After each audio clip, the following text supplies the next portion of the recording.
Radhe Radhe guys, आज हम लेके आए हैं चिड़ा चिड़ी की कहानी। इस कहानी को कार्तिक माह की पूर्णिमा के अगले दिन प्रतिपदा को पढ़ते हैं और सुनते हैं। इस बार की बात है, 4 चिड़िया थी, वह चारों ही कार्तिक का स्नान करती थी। पूर्णिमा के दिन उन्होंने सोचा कि खिचड़ी बनाते हैं। सभी ने मिलकर घी चावल तथा दाल का जुगाड़ किया और खिचड़ी बनाई। सबने सोचा कि पहले नहाकर आते हैं फिर खिचड़ी खाएंगे।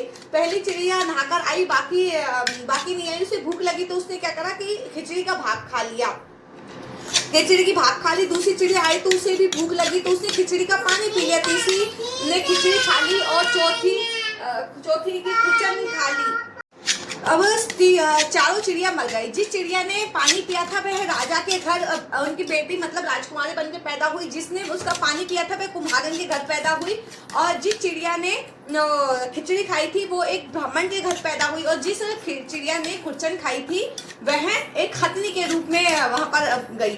अब चारों एक ही मकान में थे, मतलब कह सकते हैं कि जो राजकुमारी थी ब्राह्मणी उसकी फ्रेंड बन गई थी, और जो दासी बन गई थी जो कुम्हारी की लड़की थी, और हथनी भी उनकी सेवा में वहीं पर थी। लेकिन राजनी थी जो राजकुमारी, उसको अपनी पूरी पिछले जन्म की बात याद थी। अब उनकी शादी तय हो गई तो जो राजकुमारी थी उसने कहा कि पिताजी मैं कुम्हारन को और अपने ब्राह्मणी को अपने साथ ले जाना चाहूंगी। तो राजा ने कहा ठीक है तुम ले जाओ। तो फिर उसको मन नहीं माना कि यार मेरी जो चौथी दोस्त है वो हथनी में, उसका भी तो बेड़ा पार करना है, तो मैं उसको भी लेके जाऊंगी। तो उसने राजा से कहा कि राजा जी मैं इसको भी लेके जाना चाहती हूँ, हथनी को भी अपने साथ। तो राजा ने कही कि वही बुलावा भेजा कि हथनी को भिजवाओ अपने बहन के साथ, बेटी के साथ। लेकिन वो हथनी तो वहां से चलने को, टस से मस होने को बिल्कुल तैयार ही नहीं थी।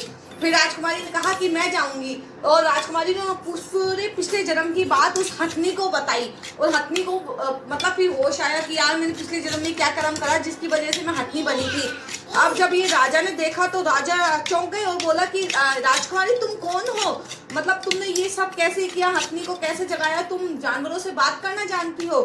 फिर जो राजकुमारी थी उसने अपने पुराने पिछले जन्म की सारी बात बताई कि पिताजी ऐसे ऐसे था। तो जब सारी बात सुनी तो वहाँ के गांव वाले और राजा रानी सब चकित रह गए। और उन्होंने कहा कि कार्तिक माह की पूर्णिमा के प्रतिपदा के दिन सुनने से और खिचड़ी का दान करने से इतना अगर बड़ा पुण्य मिलता है तो हम भी सब कार्तिक के सारे व्रत करेंगे और कहानी सुनेंगे और खिचड़ी का दान अवश्य करेंगे। तब से खिचड़ी का दान जरूर किया जाता है इस दिन। तो जो कहानी कैसी लगी, धन्यवाद, राधे राधे, बाय बाय।